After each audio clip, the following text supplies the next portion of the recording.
Click করার জন্য আপনাদেরকে জানাই অসংখ্য অসংখ্য ধন্যবাদ। আপনারা দেখছেন আপনাদের প্রিয় ইউটিউব চ্যানেল wow007। তো ফ্রেন্ডস, সবাই কেমন আছেন? নিশ্চয়ই খুব ভালো আছেন এবং সকলেই চিন্তিত আছেন। ইতিমধ্যেই ডিএ তো বৃদ্ধি হচ্ছে না রাজ্য সরকারি কর্মচারীদের, কেন্দ্রীয় সরকারি কর্মচারীদের কিছু না কিছু সুখবর যেন লেগেই আছে বছরের পর মাসের পর মাস।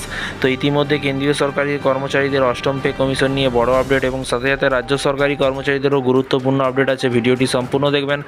আসছে কিন্তু অষ্টম পে কমিশন, সরকারি কর্মচারীদের ন্যূনতম বেতন কত টাকা বাড়বে জানুন বড় খবর। এখানে দেখতেই পাচ্ছেন বলা হয়েছে লোকসভা নির্বাচনের আগে মোদী সরকার কেন্দ্রীয় সরকারি কর্মচারীদের জন্য এক গুরুত্বপূর্ণ ঘোষণা করেছে।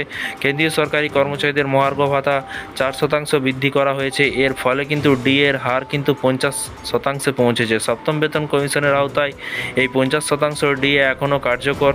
তবে এবার নতুন একটি বড় খবরের দিকে তাকিয়ে রয়েছে সব সরকারি কর্মচারীরা। আসছে কিন্তু অষ্টম পে কমিশন নিয়ে সকলেই কিন্তু তাকিয়ে আছে। নিয়ম অনুযায়ী মহার্ঘ ভাতার হার 50% পার করলে কিন্তু সরকারের নতুন একটি বেতন কমিশন গঠনের বিষয়টি গুরুত্ব সহকারে বিবেচনা করতে হবে। এই পরিস্থিতিতে কেন্দ্রীয় সরকারি কর্মচারীদের অধীর আগ্রহে অপেক্ষায় রয়েছেন অষ্টম পে কমিশনের জন্য। প্রতি 10 বছর অন্তর বেতন কমিশন গঠন করার নিয়ম রয়েছে এবং এর আগে কিন্তু সপ্তম পে কমিশন গঠন হয়েছিল 2014 সালে 28শে ফেব্রুয়ারি। 2016 সালে 1 জানুয়ারি থেকে সেই সুপারিশ কার্যকর হয়।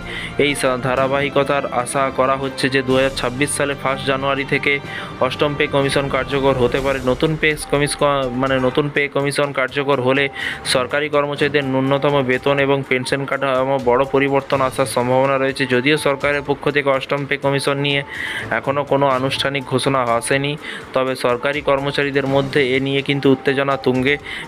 বিশেষ করে নতুন কমিশন যদি ফিটমেন্ট ফ্যাক্টর 1.92 বাড়িয়ে দেওয়া হয়, তাহলে কিন্তু বর্তমানে ন্যূনতম বেতন 18,000 থেকে বেড়ে প্রায় 34,560 টাকা পর্যন্ত হতে পারে। এছাড়া অবসরপ্রাপ্ত কর্মচারীদের পেনশন বাড়ার সম্ভাবনাও রয়েছে, যা তাদের জীবনের মান উন্নত করতে সহায়ক হবে এবং এর মধ্যে তবে এখন পর্যন্ত সরকার কোনো আনুষ্ঠানিক তথ্য দেয়নি। সরকারি কর্মচারীদের অপেক্ষা দীর্ঘায়িত হলেও কিন্তু আসন্ন পে কমিশন নিয়ে কিন্তু সকলের আশা ক্রমেই বাড়ছে। এটি কিন্তু কার্যকর হলে কিন্তু তা সরকারি কর্মচারীদের আর্থিক অবস্থা একটি বড় পরিবর্তন আনতে পারে বলে কিন্তু মনে করা হচ্ছে।